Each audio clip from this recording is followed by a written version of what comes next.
So the other day, I sat down to watch the long-anticipated Season 2 premiere of an animated show I really enjoy. Invincible. For those of you who know what this show is and have watched Season 1, welcome. For those of you who haven't, please leave now. Go watch it. Yes, I know what the video title says. I didn't say it was a bad show. I just have issues with some of the animation. Anyway, right now I think it's fair to say that we are in a proverbial golden era of anti-superhero shows. And to be honest, I enjoyed the first episode overall this season. The writing was just as good as I've come to expect, and the story seems to be taking some well-placed jabs at a quickly tumbling Marvel Cinematic Universe, and again, as it did in Season 1, superheroes in general. Not to get too deep into spoilers, but I have to applaud the poking at the concept of the multiverse itself, and specifically what it seems they're doing in direct reference to Marvel's next apparent big bad, though maybe not, depending on what the latest news headline is. But there was a moment in this episode where I couldn't help but feel a pang of disappointment. Worse, I felt that my dismay was in an aspect of these sorts of animated shows that's often overlooked and will be hand-waved by critics and fans alike. As you probably guessed by the title, it's the animation.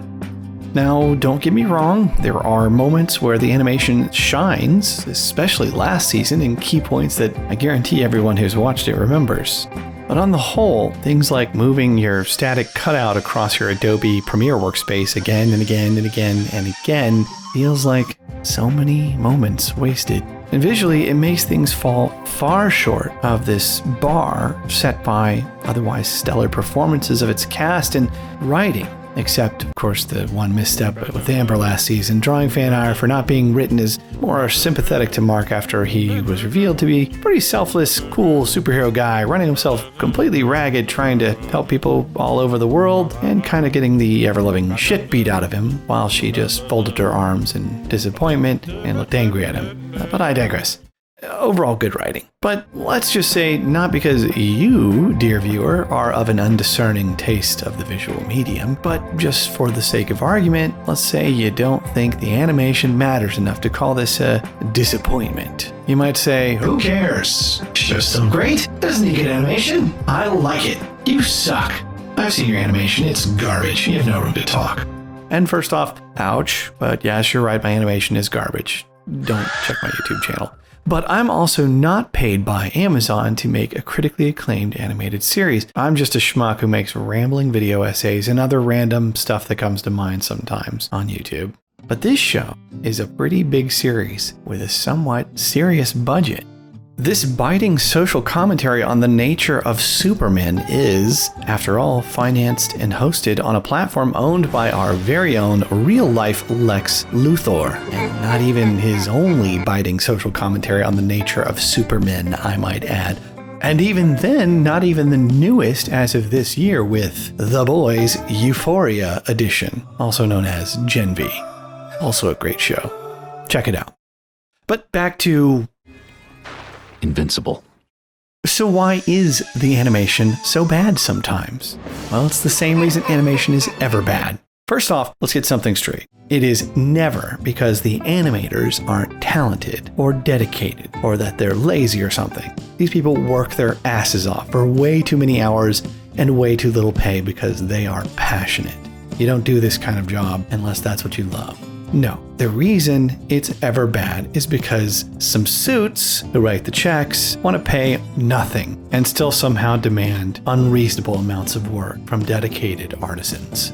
If they ever paid them well, we'd see things go from good enough to great, or even, maybe, worthy of the writing of their award-winning show. The problem is, if someone directly involved with animation tells one of the suits, we need a year and about 200 animators to make this. The suits will say, make it in 6 months with 20 unpaid interns. Actually, make it in 4 months.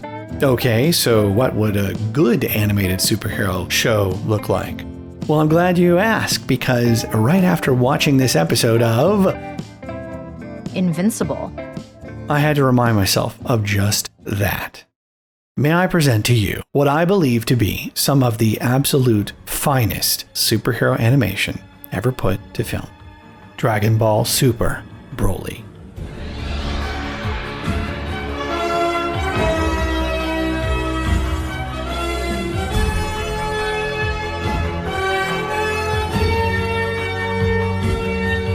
Now, let's take a look at a few bits in both of these that are similar enough to compare to each other.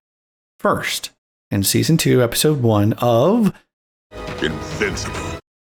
And then what it might look like if it were done right using one of the best Dragon Ball films level of animation. First of all, flying. If you're going to show your superhero character flying, or really just anything, give that action purpose and make it interesting. This is not interesting. This is. But in addition to just looking better, these moments have purpose. Why do they show the action from a complex shot? Why shift around the characters and simulate three-dimensional space instead of just following beside them or locking down the camera? Because in Dragon Ball, they want the viewer to get a sense of speed, or how much effort something takes to do, or how a tense chase being given is coming across, or sometimes even a sense of relaxed confidence or giddy excitement.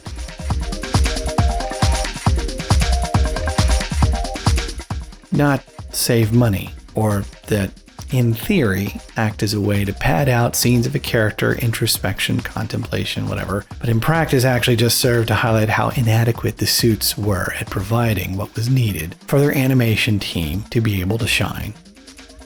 So what about fighting? Sure. Invincible has had some great action moments in Season 1, where they have characters grab things and throw punches and eviscerate and make faces bleed and bruise and shift time. But Dragon Ball Super, it uses near constant focal zoom shifts, exaggerated stretches, perspective changes, wild camera shifts, and even variations in line stroke shape and smoothness, all in service of enunciating impacts, struggles, and the sheer power behind characters' moves. There's so much more to compare, but really the key takeaway is that Dragon Ball knows how to sell nearly every single major moment of action with its animation. And Invincible doesn't. Or really, probably more likely, the animators aren't given time or money that they need to do it. The writing is good enough. The animation of this show should matter. But it doesn't. Really great animation is spectacular to watch on its own, and it makes moments memorable. And the really great stuff does stand the test of time. It's why Akira's bike slide moment is so iconic and referenced in so many other creative works. It's why every moment of a Ghibli film could exist as a painting in a museum. It's why Redline feels fast. And it's at least one of the reasons why watching this genie and these animals makes you smile a lot more than watching these animals or this genie. But as I said, it doesn't matter, does it? I'll still watch. So will you, I bet. But damn it, I love animation. I love the works of Ghibli and Hayao Miyazaki and Isao Takahata. The animated master character shots of Milt Kahl, Frank Thomas, and Richard Williams. The frenetic drawings of Madhouse and the detailed action and worlds and instantly recognizable styles of artists like Akira Toriyama, Katsuhiro Otomo, and Yoshiaki Kawajiri, and Satoshi Kon. And if a show is as well written as Invincible? Well, the animation deserves to be just as well done. And so as we continue with Season 2, make sure that every time you see another static illustration of Mark floating across your screen that you do not take a drink, or you'll probably die of alcohol poisoning. I mean, unless you're...